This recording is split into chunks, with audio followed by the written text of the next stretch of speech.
Hello friends, आपके अपने YouTube channel में सभी का स्वागत है। तो आज आपकी क्लास होगी ये बाल विकास की। ये आपकी हेल्पफुल होगी सीटेट एस्टेट जो भी टीचिंग के एग्जाम है सभी के लिए हेल्पफुल रहेगी। सीधा टॉपिक पर चलते हैं। प्रतिदर्श का सिद्धांत, सैम्पलिंग थ्योरी जिसको कहते हैं, सिद्धांत के प्रतिपादक जीएस थॉमसन है। इनके अनुसार एक ही समूह की योग्यताओं में परस्पर समानता पाई जाती है। व्यक्ति के प्रत्येक कार्य निश्चित योग्यताओं का प्रतिदर्श सैंपल होता है। इस सिद्धांत पर उन्होंने सामान्य जानकारी ही व्यवहारिकता को महत्व दिया। थॉमसन के अनुसार व्यक्तिक बौद्धिक व्यवहार अनेक स्वतंत्र योग्यताओं पर निर्भर करता है। पदानुक्रमिक बुद्धि का सिद्धांत जिसको कहते हैं हायरार्किकल थ्योरी, इस सिद्धांत का प्रतिपादन बर्ट द्वारा किया गया था। सिद्धांत में मानसिक योग्यताओं को क्रमिक महत्व प्रदान किया गया है। इनके अनुसार मानसिक योग्यता में सामान्य मानसिक योग्यता से को सबसे अधिक महत्व दिया जाता है। इसको दो वर्गों में विभाजित किया गया। केएम वर्ग, इसमें प्रयोगशाला यांत्रिक स्थान संबंधी शारीरिक योग्यताओं को शामिल किया जाता है। अगला है आपका, नेक्स्ट चलते हैं। नेक्स्ट है आपका बीडी वर्ग। इस वर्ग में मौखिक संख्या संबंधी तथा शैक्षिक योग्यताओं में शामिल किया जाता है। त्रियामी सिद्धांत जिसको कहते हैं थ्री डायमेंशनल थ्योरी, इस सिद्धांत का प्रतिपादन जेपी गिलफोर्ड ने किया था। इस सिद्धांत को बुद्धि संरचना सिद्धांत भी कहते हैं। गिलफोर्ड के अनुसार मानसिक योग्यता प्रमुख रूप से तीन तत्वों से मिलकर बनी होती है। बस इसको कहते हैं कंटेंट, सक्रिय, ऑपरेशन। तो अगला है आपका प्रोडक्ट। बुद्धि का तथा का सिद्धांत है ए एंड बी थ्योरी। इस सिद्धांत का प्रतिपादन है हैब यह सिद्धांत में बुद्धि वंशानुक्रम एवं पर्यावरण कारकों का प्रतिफल है। वंशानुक्रम बुद्धि का व्यक्ति ने जन्मजात गुण माना है। वातावरणीय बुद्धि का अधिगम अनुभव, ब्लूम का सिद्धांत, ब्लूम थ्योरी। इस सिद्धांत के प्रतिपादक ब्लूम है। उनके अनुसार बुद्धि नाम की कोई चीज नहीं होती, अर्थात बुद्धि का अस्तित्व नहीं है बल्कि अधिक महत्वपूर्ण कारक शामिल है। विकास का सिद्धांत जिसको कहते हैं डेवलपमेंट थ्योरी, सिद्धांत का प्रतिपादन पियाजे द्वारा किया गया था। पियाजे के अनुसार बुद्धि एक ही प्रकार की अनुकूल प्रक्रिया एडॉप्टेशन प्रोसेस है जिसमें जैविक परिपक्वता बायोलॉजिकल बाद में। ब्लूम का सिद्धांत, ब्लूम थ्योरी, इस सिद्धांत के प्रतिपादक ब्लूम है। उनके अनुसार बुद्धि का नाम ही कोई चीज नहीं होती, अर्थात बुद्धि का अस्तित्व नहीं है बल्कि अधिक महत्वपूर्ण कारक समय है।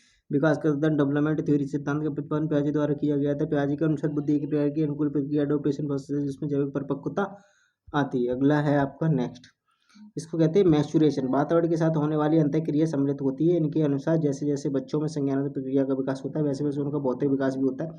जैसे जैसे बच्चे का प्राकृतिक नियम को समझना, व्याकरण के नियम को समझना, व्यवहारिक के नियम को समझना आते हैं। त्रिचापी सिद्धांत, त्रिघटिकी सिद्धांत, जिसको ट्रेंगुलर थ्योरी, इस सिद्धांत का प्रतिपादन स्टर्न ने किया गया था। इन्होंने इसका प्रतिपादन अपनी प्रसिद्ध पुस्तक बियॉन्ड IQ में किया गया है। इसकी एक महत्वपूर्ण सूचना संसाधन सिद्धांत माना गया है। स्टर्नबर्ग के अनुसार बुद्धि भिन्न भिन्न प्रकार के मूल त्रिचापी सिद्धांत, इस सिद्धांत का प्रतिपादन स्टर्नबर्ग ने किया था। इन्होंने इसका प्रतिपादन अपनी प्रसिद्ध पुस्तक बियॉन्ड IQ में किया और इसकी एक महत्वपूर्ण सूचना संसाधन सिद्धांत माना गया। स्टर्नबर्ग के अनुसार बुद्धि भिन्न भिन्न प्रकार के मूल कौशलों या घटकों में बांटी जाती है। प्रत्येक घटक के आधार पर व्यक्ति को कुछ विशेष सूचना मिलती हैं जिनको वह संसाधित करता है, उनके गुण अवगुण पर परख करता है, समस्या का समाधान करता है। स्टर्नबर्ग की बुद्धि को तीन भागों में बांटा गया है। कितने भागों में? तीन भागों में। नंबर एक होता है अनुभवात्मक बुद्धि। अनुभवात्मक बुद्धि वह बुद्धि अनुभवों पर आधारित है। व्यक्ति अपने अनुभवों से कुछ नई खोज करता है और अनुभवों से कुछ नया क्रिएट करता है।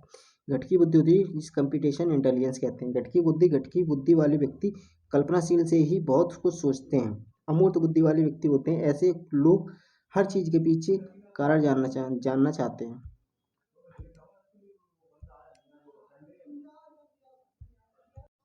अगला है आपका संदर्भ बुद्धि, कॉन्टेक्चुअल इंटेलिजेंस। संदर्भात्मक बुद्धि हर व्यक्ति में सूचनाओं के इस ढंग से उपयोग करने में सफल होता है जिसको अधिक से अधिक लाभ हो। वह व्यक्ति पर्यावरण के साथ समायोजन रखने वाले होते हैं। स्टर्नबर्ग के सिद्धांत पांच व्यक्तियों के पांच भाग चरण होते हैं। पूर्व संकेत, दूसरा है अनुमान, तीसरा है व्यवस्था, उपयोग और अनुक्रिया। एनकोडिंग जिसको कहते हैं कूट संकेत, यह सूचनाओं को मस्तिष्क में सेट करता है और उनकी पहचान करता है। अनुमान यदि प्राप्त सूचनाओं के आधार पर अनुमान लगाता है। व्यवस्था पुरानी व्यवस्थित वर्तमान परिस्थिति में संबंध बताता है। अगला है जो संबंध स्थापित किया है उसका उपयोग करना। अनुक्रिया कहते हैं संभावित समस्या का सबसे बेस्ट सॉल्यूशन, उत्तम उपाय खोजना। ठीक, तो आज के लिए टॉपिक यहीं तक। मिलते हैं नेक्स्ट टॉपिक में, नेक्स्ट वीडियो में। Thanks for watching, bye bye.